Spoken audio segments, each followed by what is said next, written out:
Hello, welcome to Mike's Mets Podcast. I'm your host, Mike Pashota. Happy Friday to you, and happy second half of the Mets season to you. This is the Mike's Mets Podcast second half preview for the 2024 season. We are going to break down some of the upcoming storylines of the second half, along with a recap of some of the more important points of the first half of the 2024 season for the Mets. It's been something of a roller coaster season. We've seen some high highs, some low lows. We're in the middle of a high right now, so we're trying to preempt a low as long as possible, and see how far this Mets team can go. Currently, the Mets stand at 49 and 46. They are currently in the running for a wild card spot. They have grabbed the final wild card slot as of right now, and they're trying to maintain that hold on that final wildcard spot, potentially move up the standings if possible. There was a point where it looked very bleak. There was a point where myself and a lot of Met fans I know had kind of given up. It looked like there was no real way for this team to recover. Now we're looking at a team that potentially could grab a postseason spot. There could be some postseason magic with this team. I've seen, as if anybody who's been following the Mets, you've seen the comparisons between this team and the 2015 Mets team, a team that was similarly kind of in the dumps for the first half of that season, then kind of hit their stride and then maintained it, had a very strong second half. And that's what this team's kind of hoping for. There's a big difference between those two teams. The 2015 team was built on their pitching, along with some opportunistic hitting from some key players. This team very much built on its offense.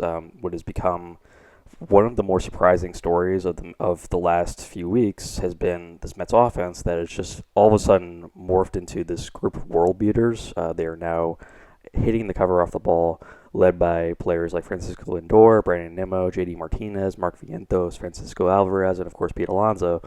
And you have that grouping of very impressive hitters that's sort of leading the charge right now, and they're getting by with less than adequate pitching, which has been pretty much on par for what we were expecting for this season for the Mets. We knew that the pitching staff that the Mets had assembled was going to be average, really at best, with some brief helpful spots in the middle there. But you were pretty much expecting this offense was going to be holding things down for the most part. And what we've gotten is an offense that I don't think is performing much better than a lot of people thought they would. They're currently among the major league leaders in offensive categories such as home runs, RBIs, runs scored, base hits, batting average, OPS, you name it. The Mets are in a lot of the discussion. In the contrast, their pitching staff has been mired in a lot of the lower portions of the NL standings. They are currently dead last in walks allowed, but fifth in strikeouts. So there's, I guess, some points of contention to be made that the Mets pitching staff has been fairly adequate in some cases, but definitely lacking in a lot of others, and that this staff really needs some reinforcements. Helpfully, the Mets are going to get a little bit of a push and a little bit of a much welcome return with the incoming comeback of Kodak Senga. And Senga has been in the middle of his rehab routine in the minor leagues. He's been in AAA the last few weeks, getting ready. He has been thrown a few starts. He, I think, just pitched over 65 pitches in his last rehab start in AAA. And the Mets are hoping to have at least one more start where he can get in the neighborhood of 75 to 80 pitches, where he can be comfortable throwing that before they bring him back up. And so we're looking at him potentially making his return by the end of this month. It'll be much needed. This pitching staff certainly needs some reinforcements. They've been getting by with a collection of Luis Severino, Sean Manaea. We also have the surprising breakout of I guess I don't know if you can call it a breakout really. I guess the surprising return and of pitching performances from David Peterson. Jose Quintana has been giving them just enough to get by, and then we have Christian Scott. And this is a group that is not what you would call ace caliber pitching, but they're getting by with what they have. And in some cases, I think the pitchers have done very well. It's basically a staff of threes. There are no really like elite pitchers here. It's just a lot of like good starters, but none of them really like jump off the page, and some of them are probably never going to be more than a three. And in the case of Christian Scott, he's looking like more of a guy who's going to be a number three starter than any kind of hope that he'll be emerging to a number two or one. I think he has a future in the major leagues. No question about it. That he's been one of the most important parts of that rotation. The way he stepped up since coming back up, but he is a guy who's probably going to be shifted over with the return of Senga. Eventually, there's going to be the question of what to do with Scott. They may send him back down, depending on how many options he has left, which I'm not quite sure of how many he has remaining. Considering he just made his debut this year, I think they can send him back down again if they want to. My guess would be, though, that they're going to run out a six-man rotation, and they're going to use Scott, especially with Senga probably not going to be at 100% for the most part, at least in this initial few starts coming back up. They're going to need that final starter, which means that someone's going to probably get sent down, which isn't really a bad thing in the case of some of the bullpen personnel that the Mets have had. But we re-engage. We've had a nice All-Star break. I hope everyone enjoyed the home run derby, such as it was. Unfortunately, not a great performance from Pete Alonso, but it was to be expected that this was not going to be too much of an amazing performance from Pete. He just hasn't had quite the same magic at these derby performances the last couple of years, but it's still fun to see him get put in that spotlight and have the expectations being kind of thrown on him, even when he struggled to sort of rise to that occasion. And there was certainly a lot of speculation about his what the Mets are going to do with him, and Pete Alonso even said during the All-Star break, he was asked the question: does he want to stay in New York? Does he is he expecting to be traded? And Pete made it clear he wants to stay in New York. That doesn't necessarily mean with the Mets. I guess he could potentially be moving across town to the New York Yankees, but he has made it clear, and there's been no question. It's been a wild miscalculation by his representation that his performance was going to be enough to take him. I think we've been looking at a very similar situation to what Michael Conforto had when he was in the middle of deciding to go into free agency or re-sign with the Mets. Turned down offers, ultimately went to free agency. It was a big mistake. It curbed a lot of his value and his appeal after a disappointing season. Alonso hasn't been that bad. Conforto was really, really bad going into his final year with the Mets, but Alonso has been, solid. I guess you could say the word has been for me. He just hasn't been very spectacular. He's been consistently under 800 OPS for the season. His home runs, 19 to lead the team, don't really jump off the page. He's had long stretches of just complete absence of home runs. It's not really what you expect to see with Alonso, who usually pops off in the summer. So it's been a little surprising to see how little he's been affecting the team's successes. He just really hasn't been a major part of it. He's been sort of a supporting cast member for this team. That's mainly been built around Brandon Nimmo and Francisco Lindor and Mark Vientos. And Vientos has kind of stolen a lot of Alonso's thunder with some of these dramatic bombs that he's been hitting. You've been saying wow, that reminds me of what Pete Alonso used to do. Alonso's he's been hitting his home runs. It just hasn't been quite what you want from Pete, which is that you're expecting a guy who's been he's marking himself as one of the best power hitters in baseball the last few years. You expect him to be like that. He's just been sort of an average power hitter, right? There isn't really anything to say. He's been kind of a decent piece, not the most important piece of this team, but definitely fills his role. I would like to see Pete Alonso back, certainly. If you listen to my last episode of this podcast, I made it clear that I would very much like to see Pete Alonso come back, but it should be for an appropriate value. I don't want them to overpay for him, and I think his representation has to kind of come back down to earth about him a little bit and say, all right, you were offered a contract. That's probably what you're going to get if you explore the open market. When there's a lot of teams that are going to look at you and say, okay, but you're kind of declining. You're going to be on the wrong side of 30. What are we paying for in this case? Are you actually going to move the needle for our team at all? And he has to look at that and say, okay, do I want to favor loyalty in this case? Do I want to be the Met fan favorite? And I hope he does make the right decision in this case, which would be in terms of what's best for him would be sticking around, get your big contracts, get paid what is an appropriate amount, and just like look forward to breaking all the Mets home run records and hard RBI records for the foreseeable future. I want it to happen.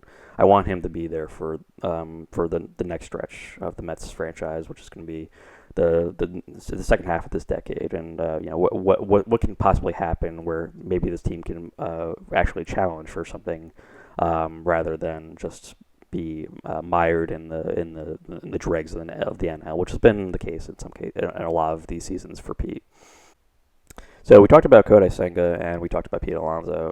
Another storyline that's going to be a big part of the next couple weeks is going to be the incoming trade deadline. The Mets have gone from sellers to buyers in the estimation of a lot of Major League front office personnel and scouts.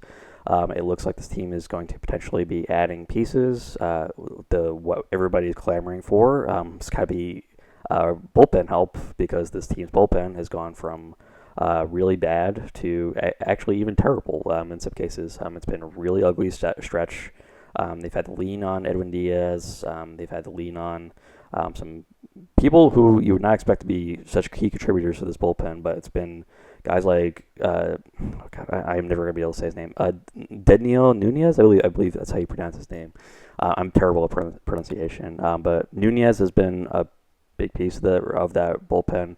The same for Jose Budo, who I don't know. I don't think anybody was expecting that he would be such a big piece of that bullpen, but he has stepped up in a huge way. He's been the preeminent long reliever for this team, and particularly with the decline of Reed Garrett these last few weeks, and the struggles of guys like Adam Ottavino, and the slew of injuries that the bullpen's been accumulating.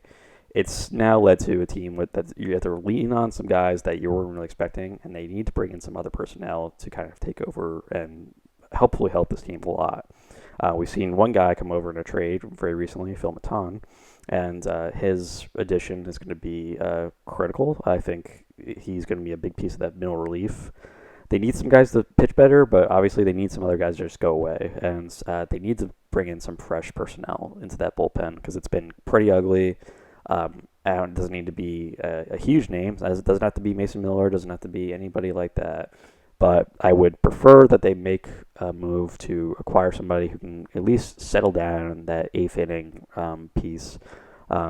Somebody who can make a comfortable bridge to Edwin Diaz and help him out in the late innings of these games. Because it feels like it's always in the eighth and ninth innings that things are going a little crazy. Things are popping off a little bit more than they should be.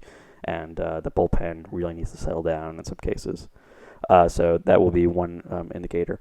Another big thing I would look at would be the addition of a power-hitting lefty. They have nothing in this case. The Mets lineup actually leans very heavily towards the right-handed. Left-handers, not so much. We have, of course, the switch-hitting Francisco Lindor and Jeff McNeil. That's really it. They don't have any other left-hand hitters unless you're going to count DJ Stewart. And DJ Stewart has not been a huge piece for this lineup. He's kind of come back down to earth. He hasn't really provided in any real way for this team. He's batting 173 on the season, 635 OPS. He's just not performing at a rate that you really would expect him to be. 86 OPS plus. It's just not very, very good. And he has sort of come back down to earth after what was a very encouraging last few weeks of the 2023 season. People thought maybe the Mets have kind of found a diamond in the rough, this power hitter journeyman who had just kind of like stepped in and become actually an important piece of that lineup under Buck Showalter, but we've kind of seen him now that he's been kind of relegated to this platoon role. He's been playing a lot of DH, a little bit of right field every once in a while, but in the rare instances where he comes in, he hasn't really moved the needle in any kind of way for that team. He's not performing at the rate that you would expect him to, and so they need to bring in another player. Who better than in their own division? And that's I'm talking about Jesse Winker for the Washington Nationals. Winker has been very impressive for them. The Nationals picked him up on a steal of a deal. They got him for $2 million. This was after 2 terrible years from Winker, where he saw his value erode significantly from when he was with the Cincinnati Reds, and was looked at as this very promising power hitter. He has since kind of fallen away from that, but has recovered. He's had a great comeback season this year with the Nationals. Currently, and has been terrific against against right-handed pitching as a lefty. He definitely hits at a rate that you really need, 145 OPS plus against right-handed pitching this season. So adding him in would be an important piece. There are questions about his defense and how he would fit into this team. As an outfielder, he could potentially be playing some DH time, platooning with JD Martinez, or you stick him over in left field, move Brandon Nimmo over to right, and keep Harrison Bader in center field. And that would be another move that they could potentially go by. And of course, you still have the currently on the IL Starling Marte, his eventual return, and how he might fit in, maybe a platoon with Jesse Winker, right? Might be the way to go. Winker is not a very good defender. He is a guy more suited to corner outfield or DH, and by corner outfield I mean left field. So it depends on how they want to proceed with him. When I said left-handed hitters, of course I meant Brandon Nimmo as another left-handed hitter in that lineup, but they really don't have a lot behind them. And then there's like Brett Beatty, but Brett Beatty's in the minor leagues, so this team really needs another left-handed hitter in this team, at least to come off the bench. In some cases, they really need that hitter because DJ Stewart's not really scared of anybody, and they could really use an improvement. He's cheap. Again, $2 million. You could probably get him for a minor leaguer. And the Nationals and Mets don't have a great trade history record. They haven't made it. The last trade the Nationals and Mets made was back in 2015.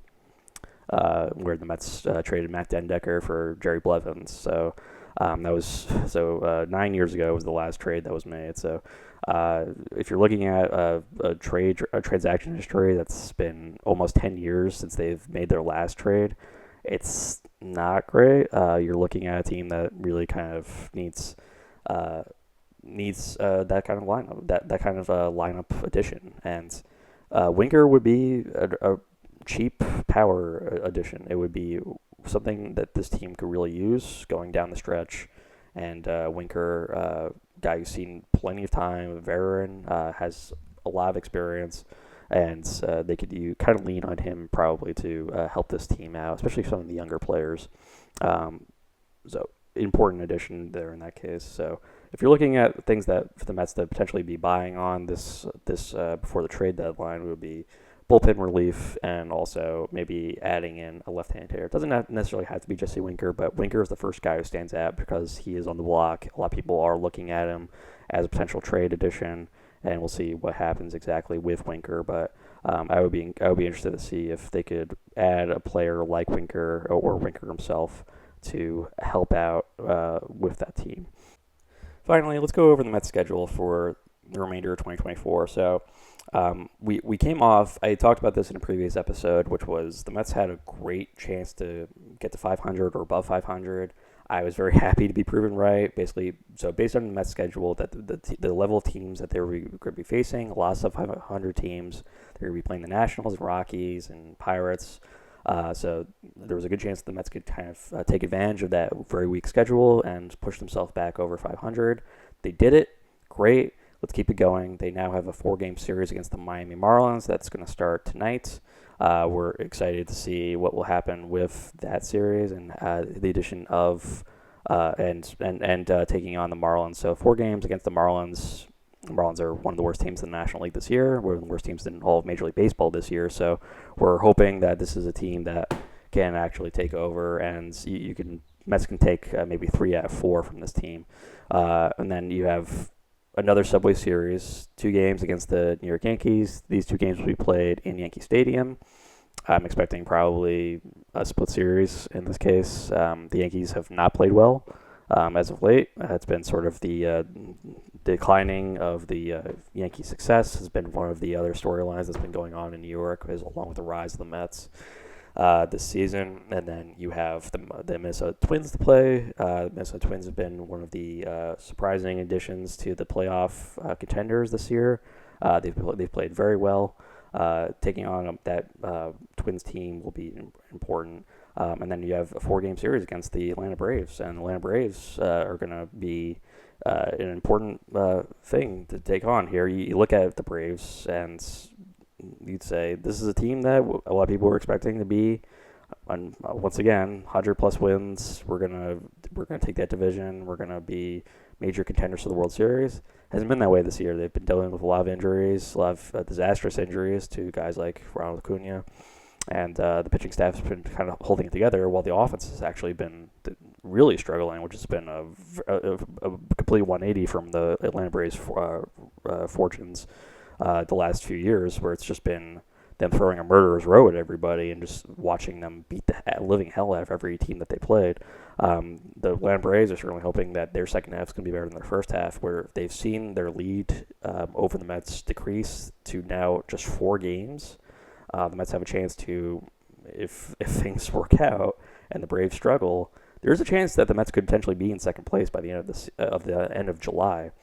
So one thing to look forward to there, and then what you're going to see is one of the most agonizing road trips I've seen in recent memory.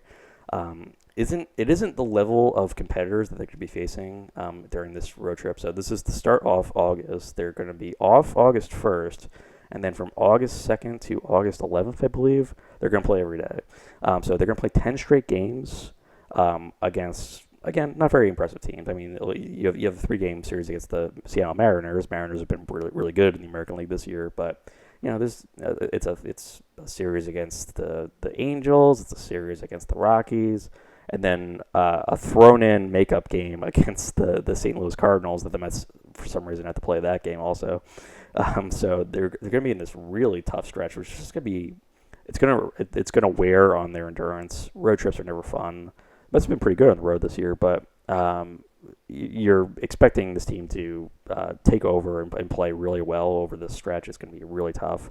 Again, it helps that they're playing not such great teams, so there's a chance that they may be able to come out on top over this road trip and at least come out with a winning record. But it's going to be a tough stretch, and then the Mets will come back home. Again, they're going to hopefully they're going to have less than great opposition. They're going to be playing against the Athletics, and then you're going to see another series against the Miami Marlins. And you're like, okay, well, this is a good chance that this team can actually play well in August, and then things are going to struggle again. They're going to be playing a series against the Orioles, and then you have another series coming up after that where things are going to be kind of tricky for the Mets to navigate, which is why it's important, I think, that they add on here before the trade deadline, before things get a little tricky, because then you have the Orioles, and then you have to go on a long road trip against 2 wildcard contenders in the Padres and the Diamondbacks before coming back home and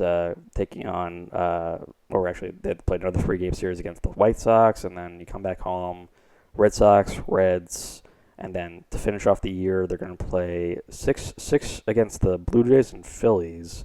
We haven't seen the Phillies in a long time, and it's going to lead up to one of the more incredible series stretches ever. So to finish off September, and again, what you're hoping for in this case is that the Mets are going to be hovering around 500 in this point, maybe a few games over. If they can be somewhere in the neighborhood of like 81 to 82 victories around this point, I would be really happy, because the final 10 games of the season are going to be 4 games at home against the Phillies, which will directly precede 6 games on the road against the Braves and the Brewers.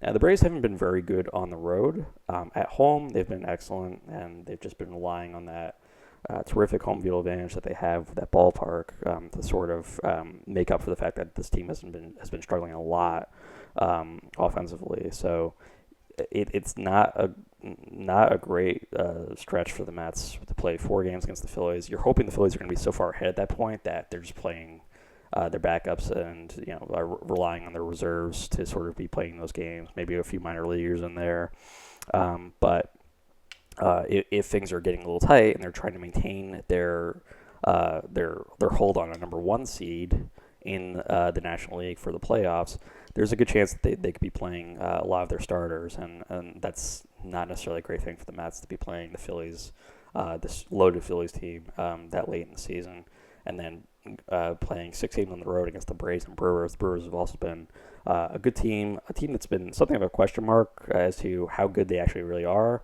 They've been good enough to maintain first place in that division, and that division not really great, but they've been feasting on that division for the most part. So I like what they've been doing there, but to take on that group, that again, these are 3 teams that people expect to be in the playoffs. That have to play 10 games against them.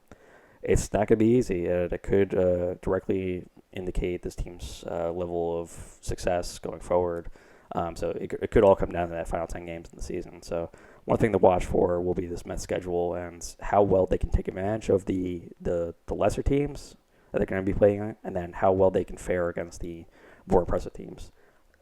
For the most part, it looks like it's the less impressive teams that are taking the majority of what the amount of games the Mets are going to be playing over the course of the second half, but I'm looking forward to seeing what exactly they can do against these teams and what exactly they're going to be doing to add on to their team. So hopefully you enjoyed this second half preview, what to look for. We're expecting a win tonight against the Marlins, and they can take that series. And hopefully that's a good indicator for the second half of this season. For the Mets to succeed, the return of Kodak Senga, you just have to hope that he and that pitching staff can kind of hold it together if there are no major additions to that starting rotation coming. And then that bullpen, the guys who have succeeded, hope they take on larger roles, hope they can maintain their success, and hope they can bring in some other guys to maybe hold that thing together, because it's been this very teetering, falling over thing where it seems more and more like the bullpen may collapse every second, every game. You're kind of holding your breath, and you're expecting the worst things to happen, and you're just hoping that they can maintain it. The offense can kind of bail them out in some cases. And then for that lineup, I mean, how impressive have they been this season, where they've kind of held it together? And you've seen massive success from guys like Brandon Nimmo and Francisco Lindor, obviously, but also you're hoping that the success of Mark Vientos continues. You're hoping that Francisco Alvarez continues his great stretch. The Mets have been winning consistently with him with him on the field, as opposed to when he's not been there, when he's been hurt. His return has been a direct correlation with the team's offensive success.